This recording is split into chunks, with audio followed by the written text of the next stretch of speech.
Alright guys, I'm afraid I'm going to have to disappoint you by announcing that my camera ran out of batteries during my third game. So the battle report only consists of 2 photographs of my deployment and his deployment, so very sorry about that.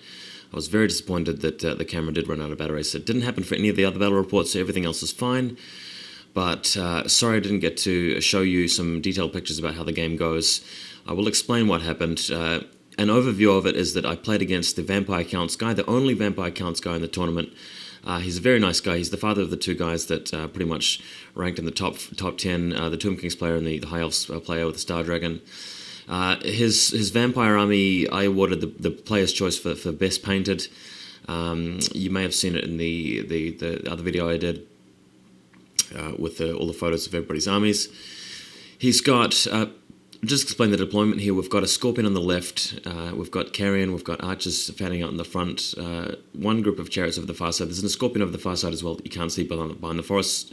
Casket and Catapult in the centre, and we've got Infantry just to the left, and Chariots, the Hammer unit of Chariots in the middle.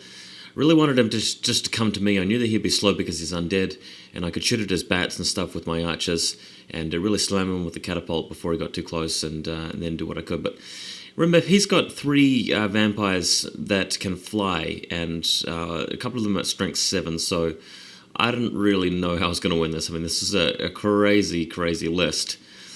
There you go. Just going to take a look at the only other photo of the battle that I have. It's a better picture of where everything is. The Scorpion's on the right-hand side. We've got a Vampire on the right-hand side on foot with an item that allows her to get a 3-up ward against shooting attacks only. That's non-magical attacks, I think it is.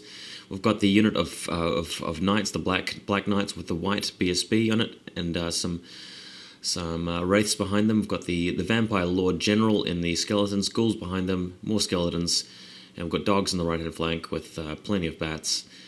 And yeah, gosh, I'll just tell you straight away who won. It actually turned out to be me. Wow, a bit of a surprise. But the reason why is that this particular player confessed to me that he does not actually play that much Warhammer, and he's not too familiar with everybody else's army, so he wasn't actually too clued up on what my army was capable of, and he didn't really quite realize that just by charging his chariots he could win the game instantly by destroying them all.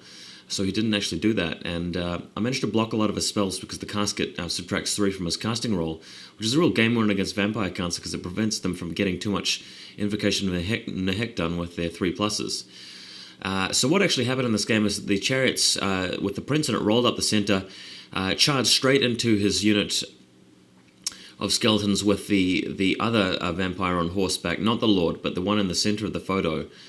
And I wiped that whole unit out with combat res and killed the vampire straight away, so that gave me a big advantage earlier on. And he just fluffed around with his other characters, not really achieving too much. The king eventually got into combat with the whites, sorry, the wraiths, and his magical Destroyer of Eternities managed to kill them all.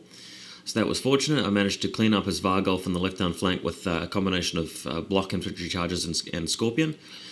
Shooting took out all of the Fellbats, all of the dogs, and it was just really a matter of me cornering him and taking him out with combat res. So it was a very nice game, very, very enjoyable for learning about the Vampire Counts for the first time. I am confident that if me and him swapped armies, I'd be able to crush my own army with his, because those characters, they're just unstoppable. He had the Dread Lance with the Red Fury, so he's hitting automatically, I think it is, and then every successful wound he gets another attack. So that character, if it had gotten into combat with anything important of mine, he would have crushed me, and he could have killed my Tomb King with that character. And wow, he did kill the Casket of Souls by charging it with that particular Vampire Lord, but still, it didn't really win the game. So that turned out to be quite a decisive one for me. Sorry guys about the short battle report and the lack of photos, but it was an accident, and I'll be bringing you a better comprehensive report for the rest of the games in the tournament. So thanks for bearing with me on this one.